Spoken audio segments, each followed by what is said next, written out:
হরে কৃষ্ণ, রাধে রাধে বন্ধুরা। আশা করি তোমরা সবাই খুব ভালো আছো, আর রাধা মাধবের কৃপায় আমিও ভালো আছি। তো আজকে চলে এসেছি আরও একটা নতুন ভিডিও নিয়ে। এই শ্রাবণ মাসে কখনো বৃষ্টি কখনো রোদ্দুর, এই সমস্ত কিছু নিয়েই আমি আমার গোপাল সোনাদের সকালে সেবা কিভাবে দিলাম, আর বৃহস্পতিবারে যেহেতু ভিডিওটা, এই বৃহস্পতিবারে আমি আমার মা লক্ষ্মী সেবাই বা কীভাবে করলাম সেই সমস্ত ভিডিও নিয়ে। তো দেখো, প্রথমেই শুরু করেছি আমার গোপাল সোনাদের ছাদ বাগান থেকে। তো ছাদ বাগানে এই বৃষ্টির ওয়েদারে, বৃষ্টি ভেজা সকালে এত সুন্দর ফুলগুলো, তাই ফুলগুলো আর তোমাদেরকে না দেখিয়ে থাকতে পারলাম না। সমস্ত গাছেই একটা না একটা ফুল ফুটেইছে, সেই সমস্ত ফুল নিয়েই আজকে আমার ভগবানের উদ্দেশ্যে দেওয়া। তো তোমরা দেখতে থাকো, আশা করি তোমাদের ভিডিওটা ভালো লাগবে। তো যদি ভিডিওটা ভালো লাগে তো একটা লাইক করো, আর কমেন্ট করে আমাকে জানাতে ভুলো না তোমাদের আমার ভিডিওটা কেমন লাগলো, আর সাবস্ক্রাইব করে চ্যানেলটা আমার পাশে থেকো। তো দেখতে থাকো ভিডিওটা।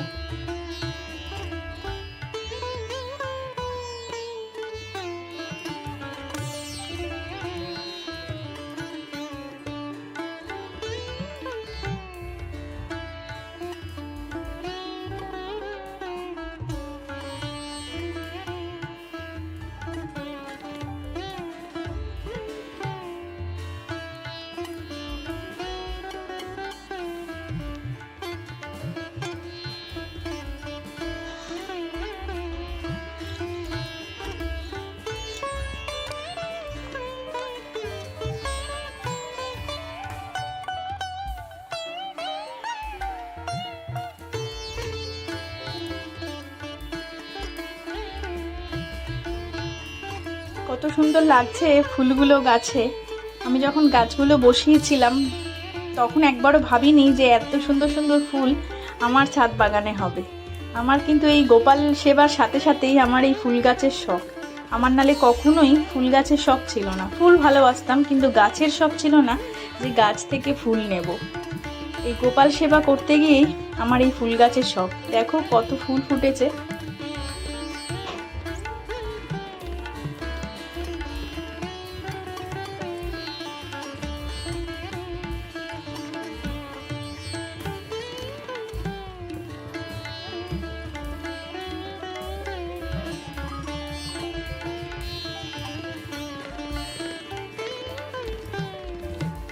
এবার চলে এসেছি ঠাকুর ঘরে, আর নামিয়ে এনেছি আমার স্নান পাত্রে আজকে লক্ষ্মীনারায়ণকে।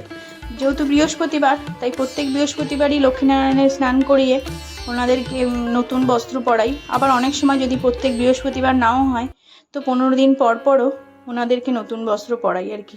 কাঁচা ধোয়া, নতুন বস্ত্র নয়, পরিষ্কার কাঁচা ধোয়া 15 দিন পর পর ওনাদেরকে চেঞ্জ করাই।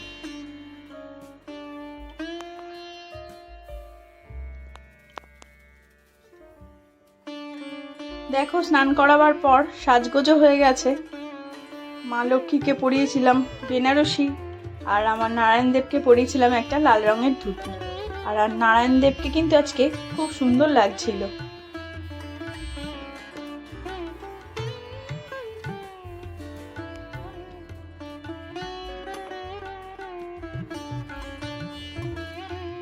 তোমরা বলো কেমন লাগছিল আমার মা লক্ষ্মী আর নারায়ণদেবের সাজগোজ।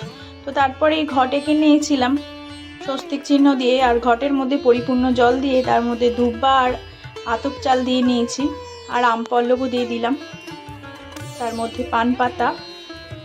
আর আমার কাছে যেহেতু পিতলের ডাব আছে, তো পিতলের ডাব দিয়ে আমি ঘরটা আজকে সাজিয়ে নিলাম। আর লক্ষ্মীনারায়ণের গলায় পরিয়ে দিয়েছিলাম 2টো রজনীগন্ধার মালা। এবার ঘরটা বসিয়ে নিলাম। উলুধ্বনি দিতে দিতে আমি ঘরটা বসিয়ে নিয়েছি।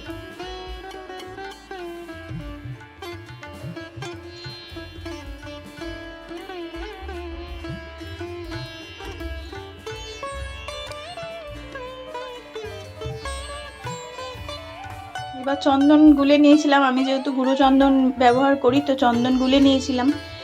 চন্দন সহযোগে তুলসী পাতা নারায়ণদেবের শ্রী চরণে নিবেদন করলাম। কপালেও একটু চন্দনের টিপ পরিয়ে দিলাম।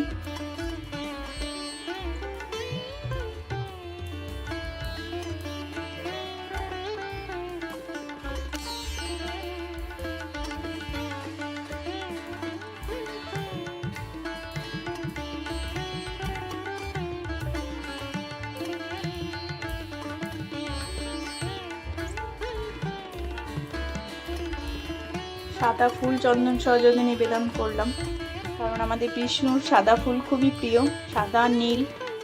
আর এবার এই যে গাছের ফুল দিয়ে এবার আমি সমস্ত গোপাল সোনা আর সব ভগবানদেরকেই সাজিয়ে নেব। তার আগেই আমি গোপাল সোনাদের স্নান করিয়েছি। তো দেখো আজকে নতুন অতিথি, এই যে গোপাল আর গোপালী, এটা আমার বাপের বাড়ির নবজাত শিশুর জন্মের জন্য আজকে 11 দিন ধরে ওরা আমার বাড়িতে থাকবে, তাই জন্যই এসেছে।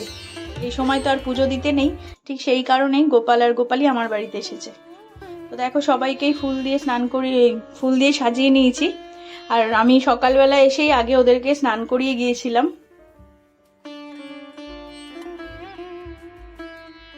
গাছের ফুল দিয়ে সাজানোর পর তোমরা বলবে যে কেমন লাগছিল আমার ঠাকুর ঘরটা।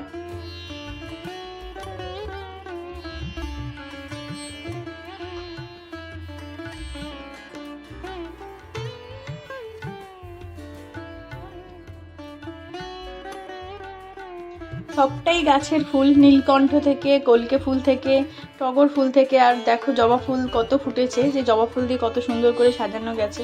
লক্ষ্মী জবা সব ফুলই ফুটেছে গাছে। এবার আমি আরতি করে নেব, তোমরা দর্শন করো।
লক্ষ্মীনারায়ণের ভোগ আমি নিবেদন করে দিয়েছিলাম, একটু শসা, একটু কলা আর একটু মিষ্টি। গোপাল সোনাদেরকেও তাই দিয়েছিলাম, কলা, শসা আর মিষ্টি।